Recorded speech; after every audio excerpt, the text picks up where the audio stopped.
প্রতিহিংসা নাই। নেইমার আর মেসি দেখছেন দীর্ঘদিন ধরে ভালো সম্পর্ক, তবে মাঠে যুদ্ধ ওর ময়দানের সমান। আমার বন্ধু ছোটবেলার 8 দিন ধরে আমার লগে তার সম্পর্ক খারাপ।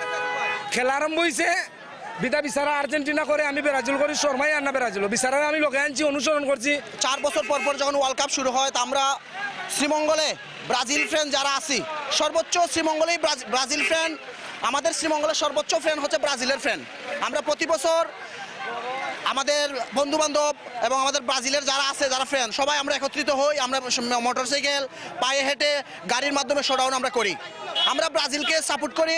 ব্রাজিলের ছন্দ, ব্রাজিলের স্কিল, ব্রাজিলের ড্রিবলিং দেখে আমরা কোনো হাতের খেলা দেখে কোনো টিমকে আমরা সাপোর্ট করি না। আমরা ফুটবল পায়ের খেলা, আমরা পায়ে যারা খেলে তাদেরকে সাপোর্ট করি। ব্রাজিল পা দিয়ে ফুটবল খেলে, আমরা তাই ব্রাজিলকে সাপোর্ট করি। এবার আমরা আমাদের 5 স্টারের সাথে আরেকটি স্টার সংযুক্ত হবে, সেটা 2026 সালেই এই জুলাই মাসেই 19 তারিখে নির্ধারণ হবে। আমাদের 5 স্টারের সাথে আরেকটা স্টার লাগবে। এবার আমাদের প্রিয় দল ব্রাজিল, 5 বারের বিশ্ব চ্যাম্পিয়ন দল।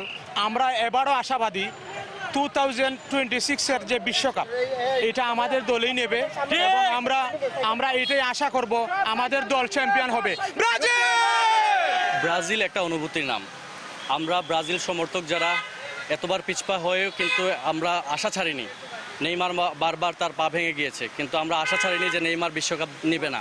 আমরা জানি ও নেবে, আমরা এই ভরসায় এখনো সাপোর্ট করে যাচ্ছি।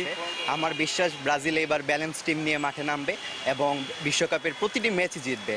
ব্রাজিলের যেহেতু স্ট্রাইকার, ডিফেন্স, মিডফিল্ডার সবগুলোই ব্যালেন্স এবং ভালো ভালো প্লেয়ারগুলো নিয়ে বাছাই করে তারা মাঠে নেমেছে। এবং আমরা যদি দেখি ক্লাবের দিক থেকে ব্রাজিলের যে প্লেয়ারগুলো আছে তারা সবাই বেস্ট ক্লাবে খেলতেছে।